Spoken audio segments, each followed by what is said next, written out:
Welcome to Winners, Wallets, and Worldviews, the only show that's going to teach you how to be somebody. Thank you again. Appreciate your time. We give a talk about the story of Cypress Semiconductor called 0 to a Billion. You're not going to make it. It's not like being a star quarterback. You guys are all leaders. You guys are trying to crush it. Ladies and gentlemen, whatever's going on in your life, you're going to run into that block. Recognize that you're leaving 95% of American business completely behind. You guys are here learning, getting education. You're going to run into someone standing there. No. Michael Jordan's humility is what we're talking about. Saying to you, you're not good enough to get through to the other side. And I say to you, let's roll, baby. Let's roll. The title of today, it's called Lifestyle Engineering. So I'll give you a little background on how I kind of came up with this seminar. So I went to the United States Military Academy at West Point. And West Point, if you're familiar with it, really rigid school, and I got recruited to play football there. And so 2009, when I got recruited, it was #1 school in the country. I said, let's go. So I get out to not Las Vegas. I get out to West Point. I started studying systems engineering. And systems engineering, you're working on complex aerospace, defense systems, all these types of really multiple engineering fields need to come together. And I was doing this in the Army at Patriot missile batteries. So Patriot missiles, like in North Korea, they're those ones that they fire over and we shoot those out of the sky. So that's what Patriot missiles were. So I was doing that. And then I'm doing my PT one morning, doing my thing. And I look down at my knee and it's like this big around. Well, an old football injury caused osteoarthritis in my knee. So it started to swell up. So I go to the surgeon. He's like, that's an out. So he's like, it's automatic medical disqualifier if you have osteoarthritis in your knee. So I'm sitting there, I'm like kind of bummed out. I'm like, okay, what else can I do? He's like, well, we got another option you could try. He's like, you can get this surgery. We take a meniscus out of a cadaver, put it in your knee, and it's like you have your knee back. Problem is, it's like 40% rejection rate, and you could lose your leg from the top of the knee down. So I'm like, all right, hell that, I'm not gonna do that. So then I was like, I'll take the out. I take a job with a defense contractor in Wisconsin, which brought me back to where I grew up, in systems engineering. This time, I don't know what to do with my life. So I'm like, I take this job. It was a big, high-paying job. I was pumped about it. And I'm reading all these books about like rich people. And I'm reading biographies, I'm reading business books, persuasion. I'm just digging into all this stuff. And I started to notice these patterns that all these successful people had done a lot of planning. They had a lot of strategic goals, and they were all tied to real estate one way or another. So I was like, what if I'm doing, in systems engineering, you do this thing where you lay out all the requirements you're looking for in a complex design, and you pull them all together into a systematic plan and figure out what resources to throw at it. So I was like, what if I did that with my life? So I'm starting to read about real estate, entrepreneurship. I'm like, what if I get into like wholesaling? Have you heard of this, in the strategy of wholesaling? Are you familiar with it at all? You know wholesaling? Yeah, so you flip contracts basically. So my wife and I started doing this a little bit, and then I started to think, well, what if we got into like bigger properties, like multifamilies? So we started buying some multifamilies, and then I started thinking, what if I get into like syndications, where you can actually start stitching together bigger deals? So I started thinking, I'm like, well, what about this? Like, if I fail, I could suck. Well, there was this one systems engineering strategy. So engineers have ways of figuring out failure. So this is something I like to tell people about. What's going on? Come on in. Get cozy. What's your name? Oh, you got this whole group here. These are your people. I was looking for her. I'm gonna call my friends too. I needed her. Yeah, we Jamaica, I'm gonna call my friends too. Yeah, hey, call up our friends too. How you doing today? What's your name? I'm AJ. Aaron J. Armstrong. So I'll just tell them a little background about myself, how I got into all this. And we're going to talk about lifestyle engineering. And I want to make this as interactive as possible because we've got 4 of us now. And 5, 6 of us if we count. Class, they wouldn't stop talking in the theater. Literally, I have to walk out. I can't wait. I gotta go. Yeah. Well, anyway, so that's like a little bit about how I started getting into some of this stuff. It led me to a podcast. So like these are some of the folks I got to get to know in West Point. So like this is Coach K, Mike Krzyzewski, Duke basketball coach, just retired this year. That was my classmate right there sitting next to him. He actually lived like 3 doors down from me. Got to know him pretty well. I'm somewhere in the background here, but you can't see me. This is Justice Antonin Scalia before he died. This guy is Will Goodwin. He was one of my classmates. And then I was sitting like right back here. in this speech when he was there. So I got to learn a lot of different leadership lessons from these types of folks. Who's some other one? This guy come and spoke to us. This is Alex Gorski, CEO of Johnson & Johnson. I got a chance to shake his hand, got to know him a little bit. Jim Collins, author of Built to Last, Good to Great. He actually, when I was a cadet at West Point, came here and he did this like undercover leadership study thing. It was pretty cool. I got a chance to meet him. He's actually a really good mentor of one of my good mentors, Mike Irwin, who wrote a bunch of leadership books as well. But Jim Collins, he's a pretty much a household name in like leadership and corporate leadership. This is Pete Dawkins. I got a chance to talk to him on the sidelines of our football games a couple times. He's a really interesting guy. He was a Heisman Trophy winner, national champion in football in the 1950s. Then he went on to be a brigadier general in the Army, and then he sold out a huge stake in a corporate investment firm. So this dude is like, has done it all, man. And then this guy I got to know on our spring bus down to our spring game in Florida, or in Georgia. This is Paul Buddy Buca. I actually really look up to him and a lot of different leadership styles he has. So I was getting all immersed in this stuff in my early 20s. These are like the people I was brushing elbows with. So then like down the road, I was doing this like real estate thing. I'm telling my friends, I'm like, okay, I'm into entrepreneurship, I'm getting into real estate. And I'm like in my early 20s and they're like, whoa, that's like so sick. You should like teach people how to get into that too. So I was like, okay, I'm gonna start a podcast. And it's gonna be called Winners. People like crushing it in life, wallets, talking about money, and then worldviews, those values, and like leadership lessons that'll drive us there. So I started this podcast. I rolled it out in 2018. It started to become really successful. I got invited to different conferences and speaking engagements. That's me with Lewis Howes. I bought him dinner this night. This is me with Hornswoggle. He was a guest on my podcast, the WWE wrestler. He's like the little leprechaun guy that used to come out from under the ring. Yeah, these guys freaking legit. We had beers with him at a wedding too. He goes hard. Like, he goes really hard. Yeah, he's hilarious. This guy's pretty interesting. This is T.J. Rogers. He's an American billionaire and scientist that created a really cool semiconductor. And he ended up selling it. It's called Cypress Semiconductor, sold out his share of it. And he's actually from our town, which is how I was able to find some of these different folks and get connected to him. It's the U.S. Senator, Ron Johnson. Some people love him, some people hate him, but I was just pumped to have a freaking senator on my podcast, so I was pretty happy about that. This is an entrepreneur, John Bergstrom. He's a big deal. He sits on like the Green Bay Packers board of directors. This is Craig Culver, the dude that started the restaurant Culver's. You guys have those in Vegas at all?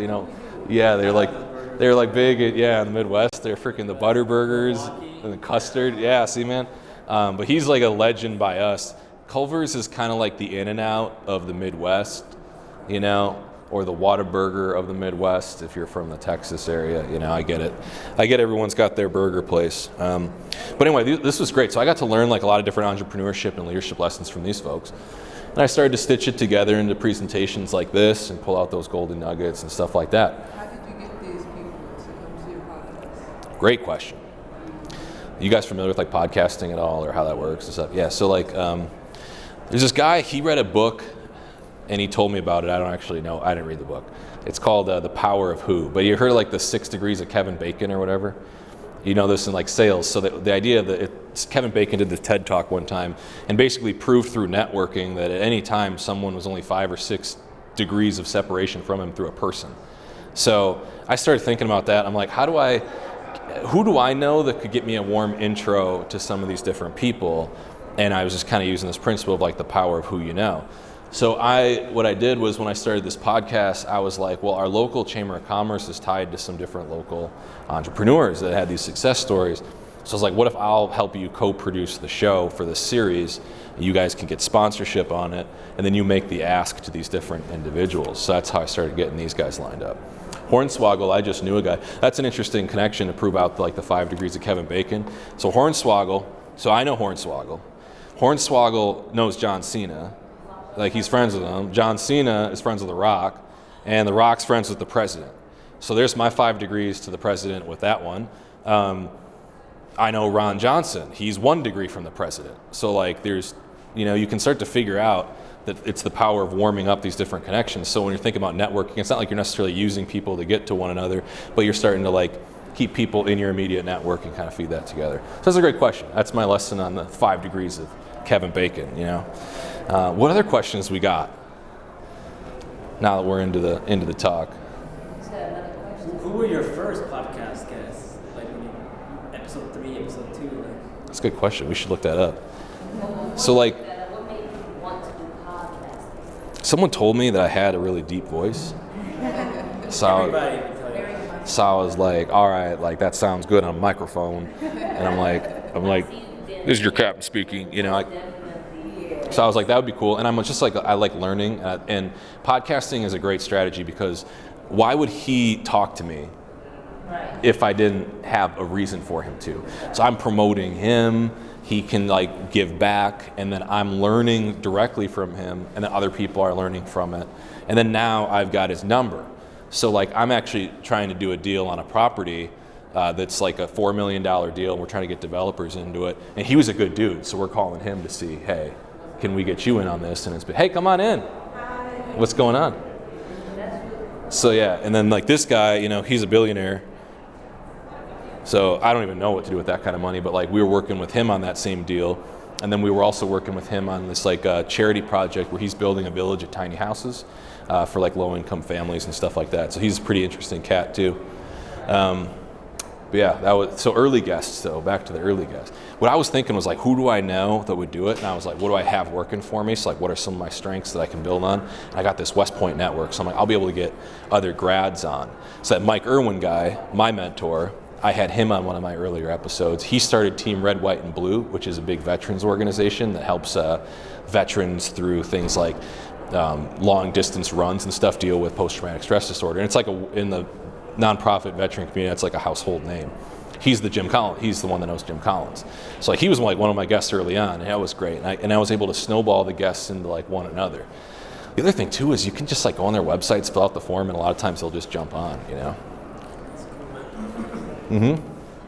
What's your name?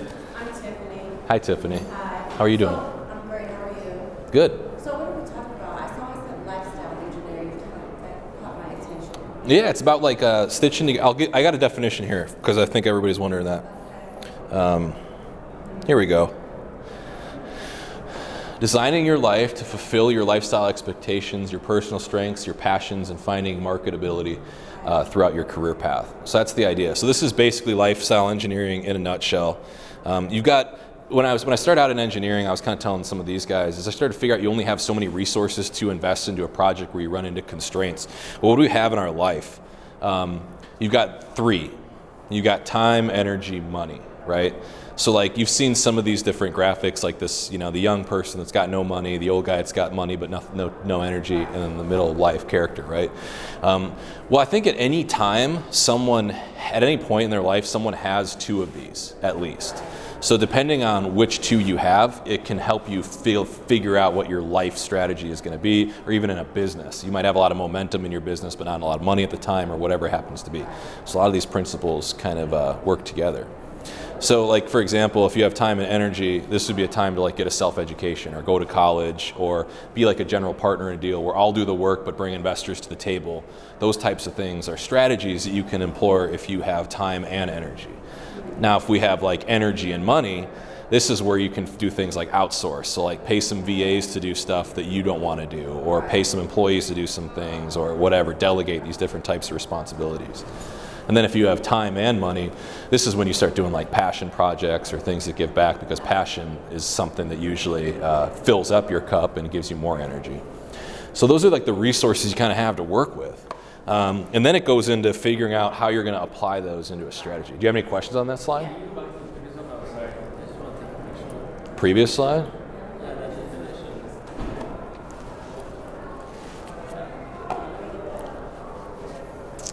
Yes, these are some quotes from some different great thinkers that are kind of in the business leadership category. Go back to that other one, time, money, energy. Yeah.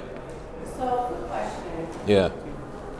So ideally, you would use 2 of the resources that you do have available to you, like time, energy, to strategically, you know, figure out how to also like grow that other aspect, which would be money, right? Yeah, exactly. So if you have time and if you have like, that's a good example of like time and energy, how do you make more money out of that? So like in a real estate example, in real estate and most like business partnerships, usually you're the person that does all the work or has the money. And that's how the partnerships usually come together. So like, okay, I have no money, but I'll do the work. Well, that's the time, energy. It's like, I'll be a general partner in a real estate syndication. I'll go get all the drawings together. I'll raise the investors together. I'll make sure this deal pencils out. I'll do all the work. That takes a lot of energy and a lot of time, but it doesn't cost as much. Sometimes they'll make you front some of the costs in a deal like that, but like it's not much compared to the millions of dollars your investors would bring. Now, on the flip side of that, let's say you don't have any time to do any of that crap, but you're sitting on a pile of cash. Well, then you're a limited partner in a dealership, in a real estate deal, and it's a great deal because you can just throw money at something that's going to make it, and I don't have to do any work or think about it.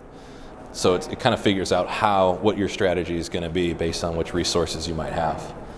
Does that make sense? Cool. Any other questions on this slide at all? You can get really crazy with it if you want to do some like thought experiments.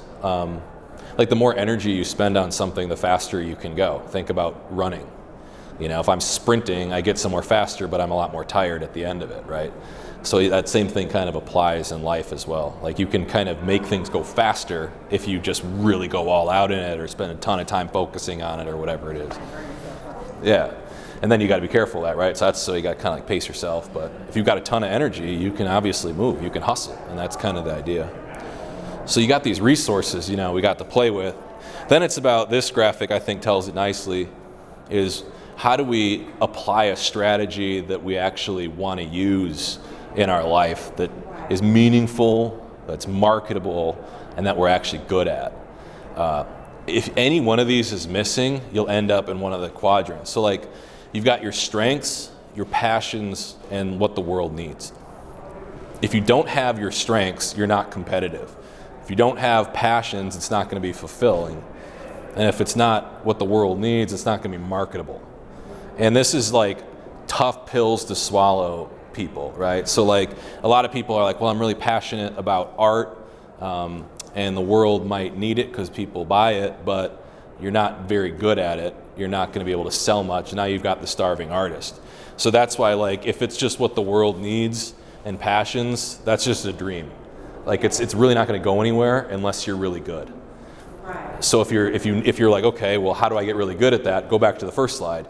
Put some energy into it and some time to build a skill, to get a credential, you know. Question. Yeah. So if you are really good at it, like really skilled at it, have already invested a lot of time in it, where it's literally a part of your everyday life. It's like you are your brand, right? Mm-hmm. And it is what the world needs. It is what you are also passionate about. Like where's the strength comes into that, the competitive, or the job. Well, you're telling me it is a strength then.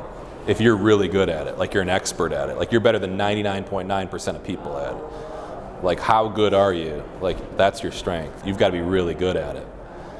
Because otherwise you're going to be playing around into the dreaming category and you're going to be like, what the hell, why is my music not selling? It's like, because you don't shred like Eddie Van Halen, you know? Okay, so that makes the person become part of the business brand, whatever, competitive. Exactly. And like, I mean, this is, so any book you pick up to, like Peter Drucker, Managing Oneself, first things, you got to build upon your strengths. Jim Collins, build upon your strengths. Vince Lombardi, build upon your strengths. What are we good at? Like, what are you good at? And it's like, you might have talents, things you're born with, or you might need to acquire skills, things that are learned. And I think that that's where you got to go back to the first slide and say, okay, do I have energy in the tank? Do I have a little time? Can I get these skills? Or can I refine this craft at all? Or was I just born really gifted at it, you know? If I'm 6'9" and I can jump through the gym, I should probably go into basketball because I'm talented. I'm born with this or whatever it is, right? Oh, that sweet spot is in the middle. Yeah, sweet spot's when you get all three. So like if you're really good at it and you're passionate about it, but it's not marketable, that's just going to be a hobby, you know? That'll be someone that's a decent golfer or something like that, or whatever it happens to be. Okay, so once you have your sweet spot, what's the next? Yeah, good transition. Any questions on this at all? Okay, excellent. Well, we figure out how we can build upon those strengths. So like you can do, you've seen these in business, these SWOT analyses you can do. This is about putting together what your actual strengths are as a company or as an individual. So like if you're a small business, sometimes you are the company. So that's why a lot of this stuff's relevant to an entrepreneur or just a person trying to figure out their life. So in SWOT, everybody knows this is, so strengths is, what are those things we just talked about? What are the knowledge, skills, attributes, talents, what we've got going for us, how we can like outperform 99% of people in a company. This is usually like your core competency, what your real product is. Like this is what we sell, this is what we do really well. Weaknesses internally, what are we not good at, that kind of thing. Then we move into our opportunities, which is like looking out in the market, where can these strengths be applied, or where are some things that we're not doing currently that we can buy into, or can we buy competitors and do a horizontal acquisition? Can we buy suppliers and do a vertical acquisition? Can we do better with our current employees? Can we find operations? Whatever that happens to be, right? And then threats these are the emerging competitors that might be out there. So this is something you can do once you figure out what your strengths are. How do we freaking build on that? The second is like going kind of to the marketability side of it, is like, how do we actually become valuable? How do we know if this is a marketable product? So I go through these questions with a lot of people. If they think they're good at it, I say, how exactly are you better than your competition? And really define it, because that's going to be the first sales question you'll get from a lot of folks, is like, how are you better? And the easy answer is, I can deliver this service faster, I can deliver this service with higher quality, and here are my results to prove it.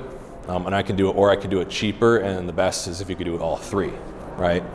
So you got, yeah, go ahead. So you basically answered the first two questions without answering the second question. When she asked you how exactly are you better, you said how are you better. You said by answering that question, you apply with delivering the service faster, right? That's one. That's basically answering the first and the second question, right? Yeah. You just explained how to deliver the service. So how exactly are you going to do it? So like the answer is somewhere in there. I mean, if you can come up with some other ones, I'm all ears. But usually, if like a rational buyer is going to be there, you're assuming that the person's relatively rational. You're going to sell them on one of those three things. Amazon 2-day shipping. That's why I'm buying it. It's faster than other online dealers or whatever. You know, you're talking about Walmart. It's cheaper. Like that's why people are buying at Walmart.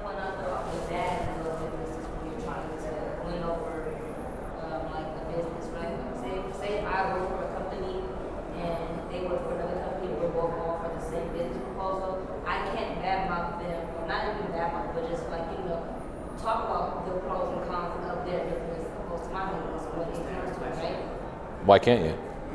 Yeah. I mean, I'd say most people do that. They'll lay out with their competitors, especially if it's between bids or something, and they'll lay it out.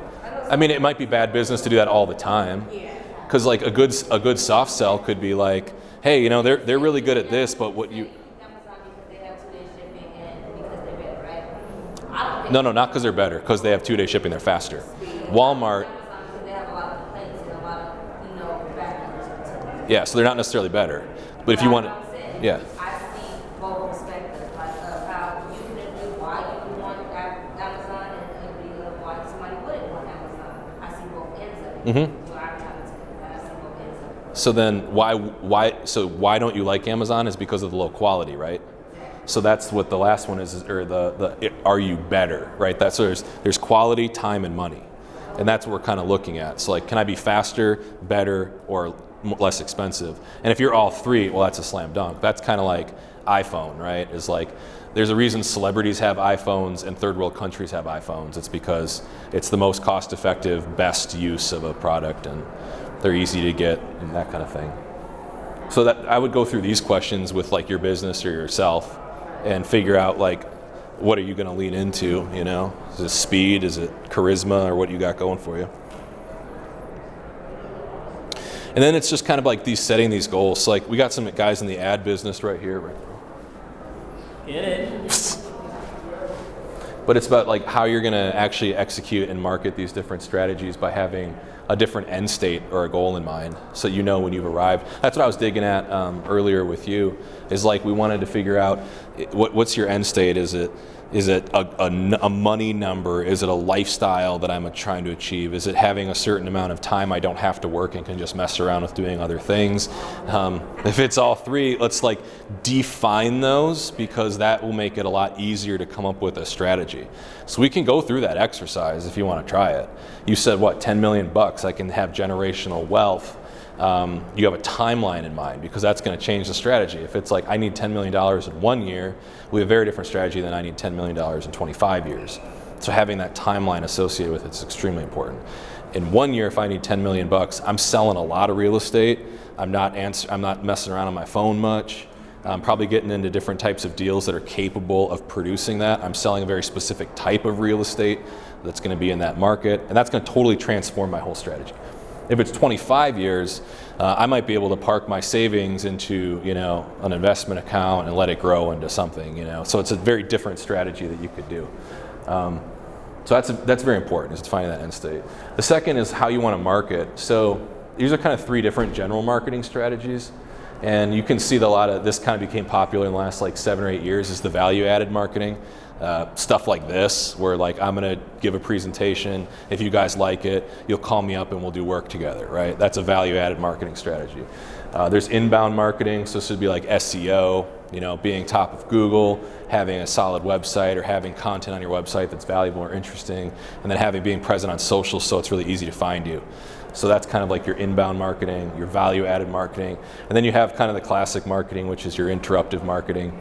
This would be advertisements on Facebook, YouTube, television, billboards, newspapers, everything that's going to interrupt you on your normal day. Not one is necessarily better than the other, in my opinion, but it depends on what you're trying to do, and figure out which one makes the most sense for your business. People that aren't valuable shouldn't be doing value-added marketing. I had this painter guy one time that's like, I want to have a podcast, man.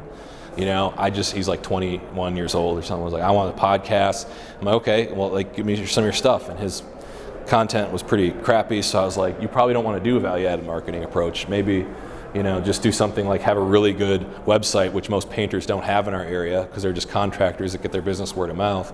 And that would cost you almost nothing, and it would be much more effective. See, me, I'm a holistic healer. I'm into holistic wellness. Okay. And I have a spiritual business as well. Yep. I'm pretty much like a wellness studio just by myself. I create products and services that cater to the needs of my demographic. And it's funny because it's like 50-50 men and women. I checked my analytics, and I was like, damn, there's a lot of men that really are not, I wasn't aware of that.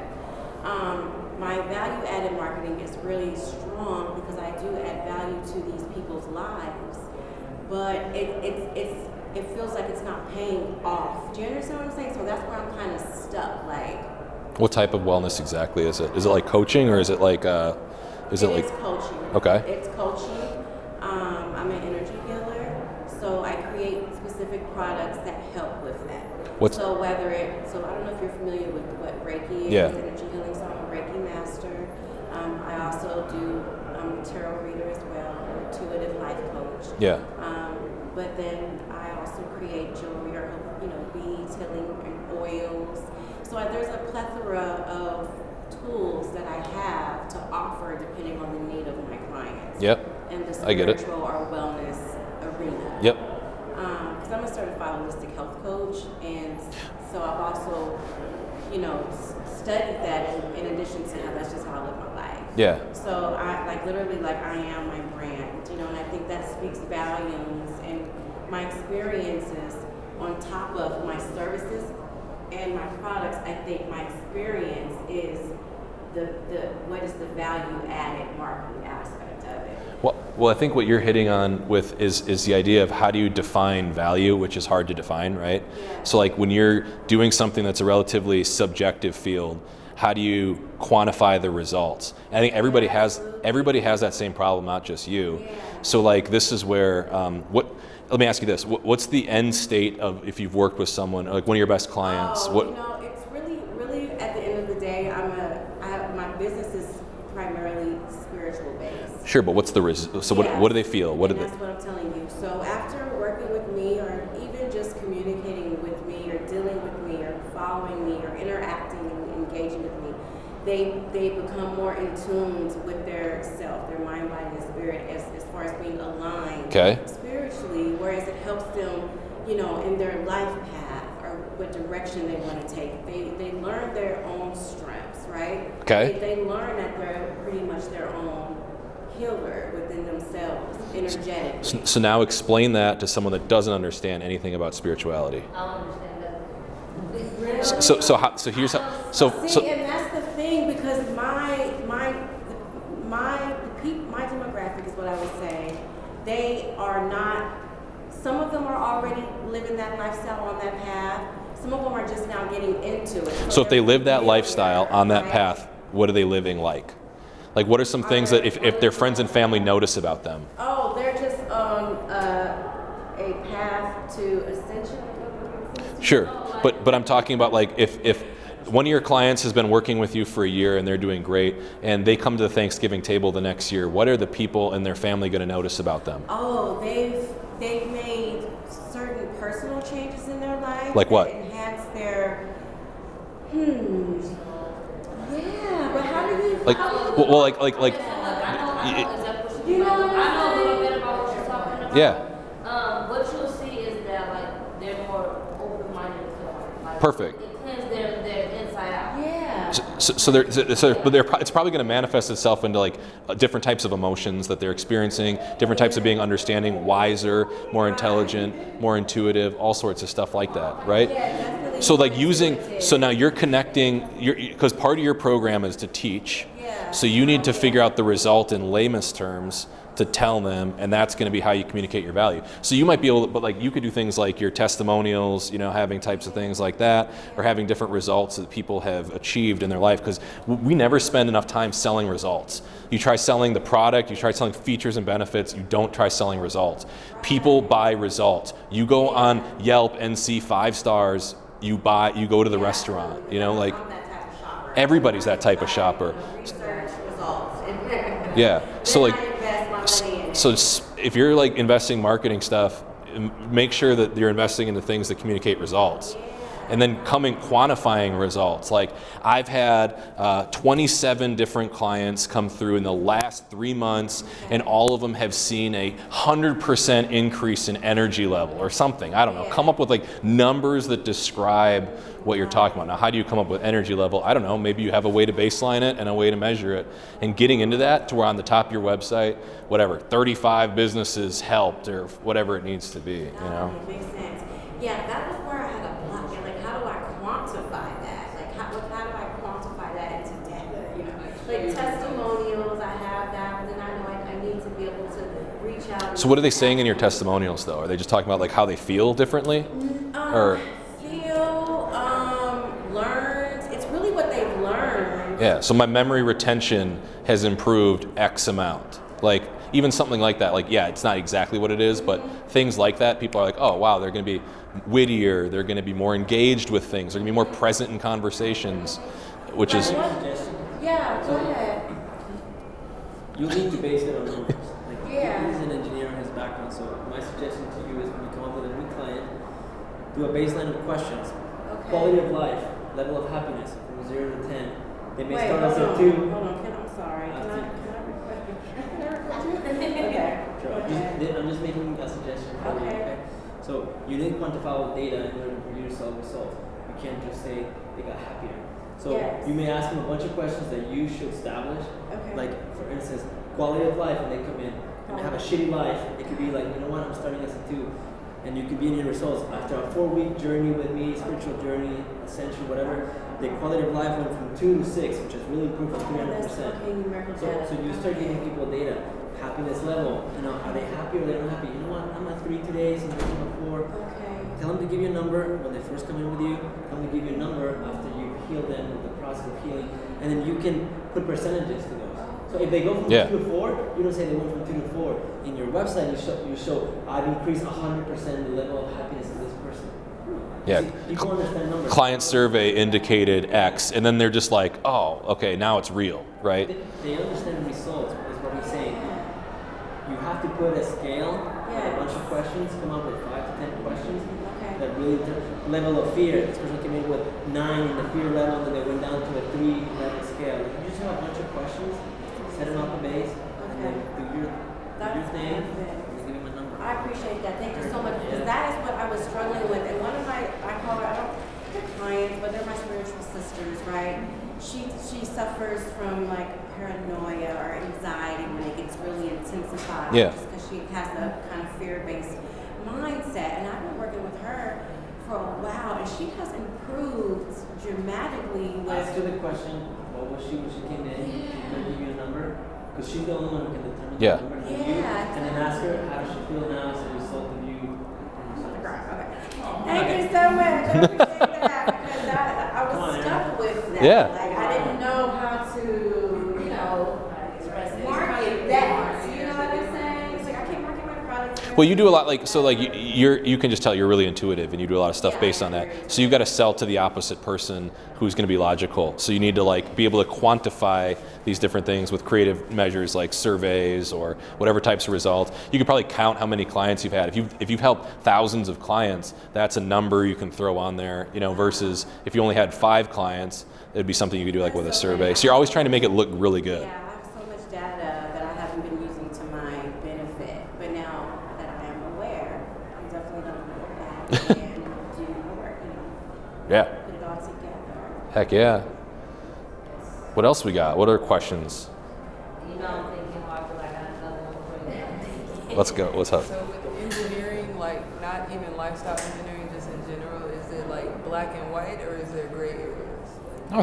No, I think the idea of lifestyle engineering is applying these different types of logical tools and frameworks to try to help us through emotional issues. I'll give you an example, fear of failure, right?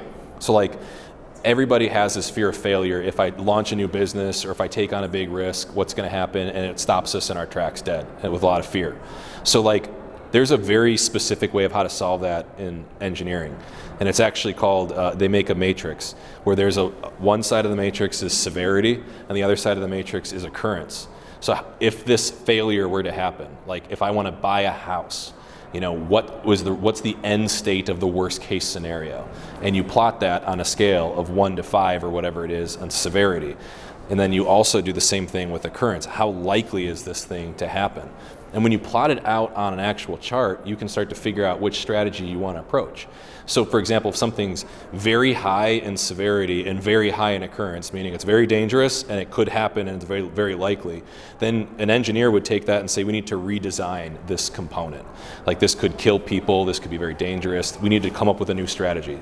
So that's give up on that idea, let's come up with a new one. If it's in the middle region in there, where it's relatively high occurrence, relatively high, well then we're looking at how do we prevent this from happening? What are some different tools we can put in place to prevent it? And then finally you go down to low severity, low occurrence. If this thing happens, we'll just figure it out how to fix it later, corrective action. So on your car, if they're doing this analysis when they're designing a vehicle, and they figure out, hey, this could have a really high probability of going wrong, they're going to redesign it with a new component or a new strategy or whatever. If it's a moderate, they're going to do preventative maintenance. I'm going to change my oil because if I don't do that, I'm going to rotate my tires. Those are preventative maintenance actions so you don't have a bigger problem. Or you could do corrective maintenance action. All right, when my engine does take a crap on me, it's just going to have white smoke and I pull over to the side of the road and we just replace the part we need to. And it's the same thing can apply to your life. So with the buying a house, as an example, what's the worst that would happen? Okay, foreclosure. You're not dead. So it can't be super high, right? So it's but that's a lot of shame associated with it. It can be quite embarrassing for people. So probably moderate to of severity. How likely is that to happen? Well, let's look at it. If you go through the underwriting process with a bank, they're already doing a lot of the work saying it's probably pretty unlikely you're going to foreclose based on your current analysis. And you can do this with every big decision in your life. And it helps you just rationalize the fear from someone that's caught in feeling it, because you don't do much when you feel it. Does that make sense? So there's dozens of strategies like that in this concept of lifestyle engineering. That's one of them. You had a question. What was your question? When you started your podcast, when did you start? How did you start? Started in 2019 with a $125 Yeti microphone and a webcam. So let me ask you a question. Do all podcasts have to be video? No. Can they just be audio? It can be, the podcast purist would say it would be audio only and on an RSS feed. which means Sound like you own a podcast, a video cast, and something you have. we have a studio. We do podcasts for other people, help them produce them, and that same questions happen with like, what's the cheapest you could do it versus you want to go all out. You can do a podcast as low as $25 a month. Do you generate revenue from podcasts? Do I generate revenue? Yeah, we generate revenue with. Early on, I was doing affiliate links, so I had to deal with like Bulletproof Coffee, and like whenever someone would buy it, you'd get a commission. Now I actually have sponsors, so like we have the Oshkosh Chamber of Commerce with sponsors, but that doesn't make like a lot of money. That just kind of pays off the production. The stuff that makes the money is like these different opportunities that you run into. Like the dude I was showing you, Craig Culver, comes on my podcast, and now we're doing a multi-million-dollar deal possibly. That's from the podcast, but how do you quantify that? You just kind of like, hey, I just want to get in front of cool people, or things I've learned interviewing them turns into something. That's really what I think is the real value in it, for me at least, in my strategy. So Armstrong Ventures, it's your company? Yes. Yeah. Do you do a podcast a week release? What's that? One podcast per week? I started with one podcast a week. Now we're doing one a month. What? On my earlier ones? My earlier ones, man. So embarrassed. Now, like you get better at it, and then you look back and you're like, gosh. But the idea was, like I said, winners, wallets, worldviews. So winners was like people that I thought have achieved a level of status that's admirable. They're former athletes, businessmen and women, different types of intellectual thinkers, like people that I thought have made a difference in their field. Wallets, talking about small business, personal finance, and real estate. That's where we usually spent most of our time, on kind of the tactical stuff. And then worldviews, these different types of like leadership lessons and values and stories that really change us. And I try to find interesting guests. Now they kind of find me. Cool. What was your talent? Well, what we ended up doing was, like, some of these guys help a little bit, but mostly as we were like looking for people, we'd get caught in these different PR companies, like email chains, and then now they just send us like recommendations. So I don't because the guy that writes the book hires a publicist to get on other podcasts. All those different publicists are now kind of like we're in their CRM, so they're looking for podcasts to get on. So I just get a list usually a couple times a month, and I look at them and I'm like, okay, this person's had this person, or I don't like them, or I do like them, or whatever, and I think this would be an interesting, valuable lesson for them. Come on in. Yeah. It sucks that you guys are all at the same time. No, it's okay. We're just hanging out. I don't even know what time it is. The ladies love you, man. I wish. I'm just kidding. No, we're just going over a little bit of the lifestyle engineering. Do you spend advertising to promote your podcast? Mm-mm. No ads, no... Not one ad, no. Just through networking? Networking, word of mouth. Yep. We got a studio. Do you fly them? No. Do you ever do podcasts over Zoom? Yep. Because you have those options now. Yeah. Because some of them I saw you were That's how you start. That's how I started out, doing them on Zoom and stuff. Yeah, it was 2019. I thought people were flying to see you. No one was doing that, yeah. The world was shut down. I actually found it was quite hard to promote podcasts or anything else in 2020 because like there was digital fatigue. So like you don't want to be on a screen when you don't have to be. So I found that those types of things were didn't work very well for me at least. What platform do you use for the digital podcast? Like which platform to host? Yeah. I use Libsyn, Libsyn. It's a hosting site. They're all good.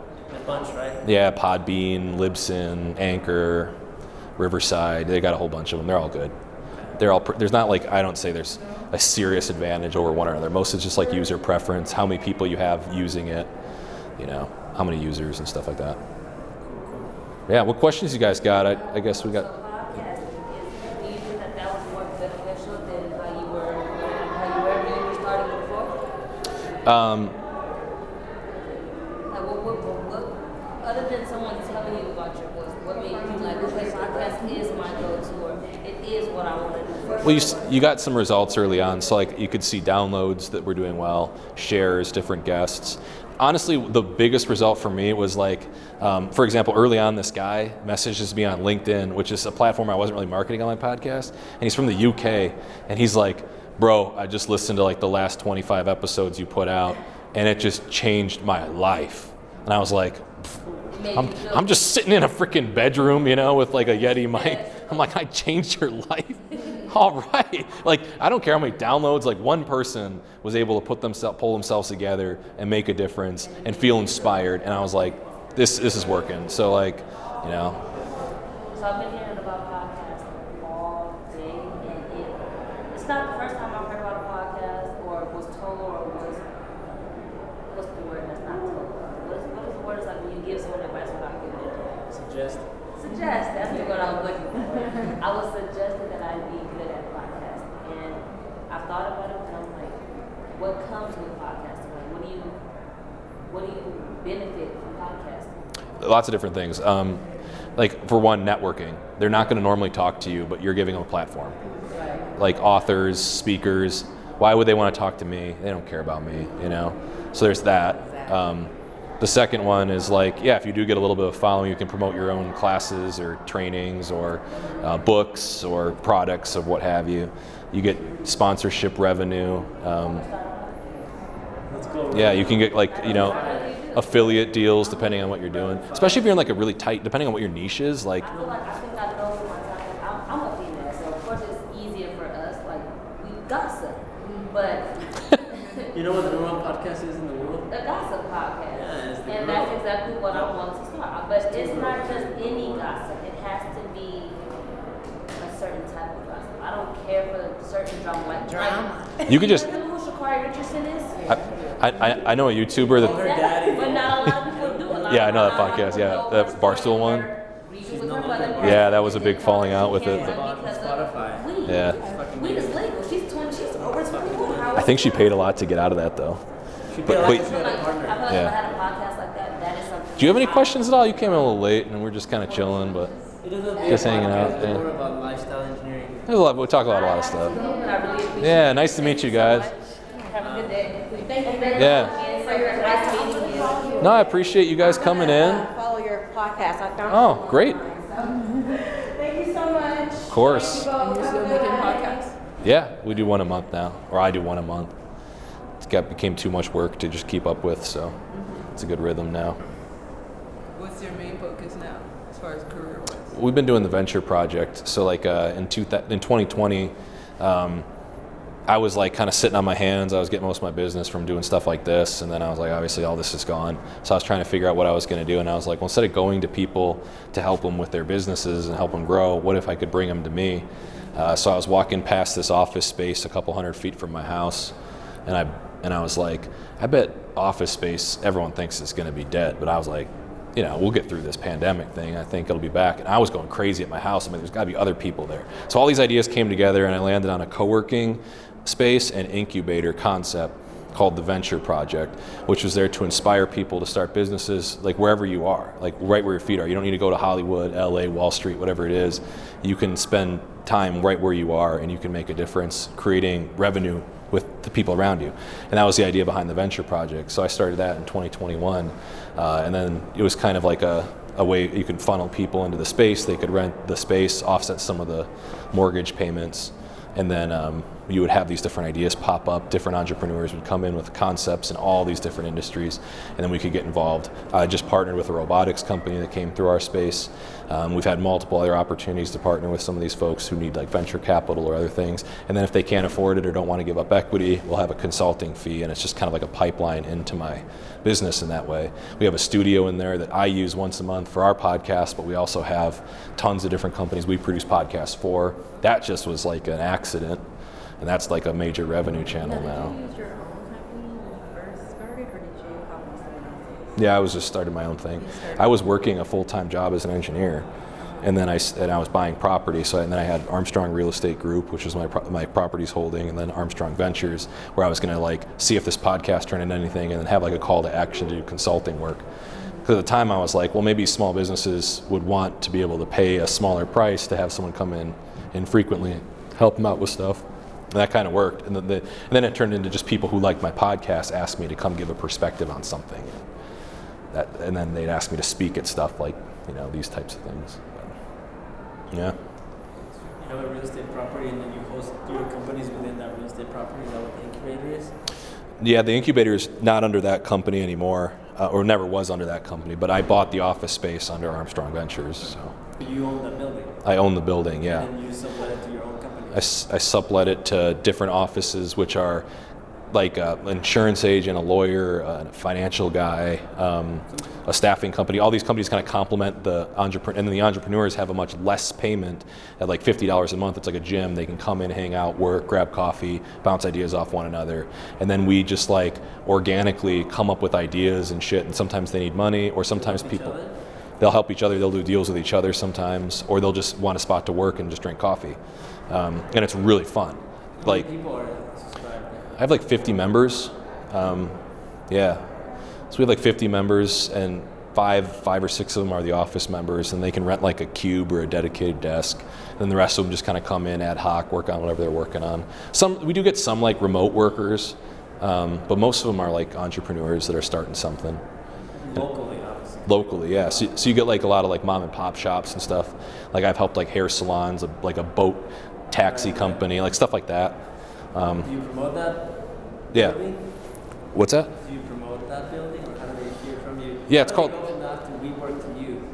Well, it's just kind of like they'll hear about the venture project. They come in there, they'll either meet me, or some people just know me, and they'll just come meet me there and do consulting work out of it. So like, but it's helped me get like a lot of different deals in the community. I mean, we have a podcast we produce for our local state college, their MBA program, and that Means you produce because you have the room. That's what you we have the room, and we are undercut everybody on price because we got them all on payroll. So it's like any other videographers, pissing up wind they try to make $5,000 or $6,000 wedding videos, and we'll just undercut their prices. So like, because why not? Like, it doesn't cost that much. You don't need that for a podcast. You want it raw, relatively unedited. So that's a nice niche. You can get into that too. Totally do the same thing. Yeah. It's very interesting. Yeah. But that's kind of the venture project. What are your fees? Was that? What are your membership fees? So it's $47 a month for like the entry level member. We call that the startup. There's a scaling business member, gets a dedicated desk. That's $200 a month. And in Wisconsin, that's like more than probably here. Or Does this come with like one pocket? No. and it's $500. I was paying $1,350 for a WeWork space that I can stretch my hands and touch the walls. Yeah. 5-foot place. Yeah, WeWork, right? So like WeWork is like our idea is to make it more like, this is a terrible analogy, but like how you go into like an Applebee's anywhere around the country and they got like local shit on the walls or whatever, but it's Applebee's. But like that was our idea, was like for venture project, it's going to be like there's going to be a local influencer as we want to like start to grow them, and like You want to have your own in every city. I want to be like WeWork, but for like regional cities, not necessarily big cities, because I think like that's really where you start to, that's the idea of bloom where you're planted. It's like, hey, let's go to a small town in the middle of the country somewhere and put one here. And I think it's just a little easier barrier to entry. It's hard when you go into the big cities.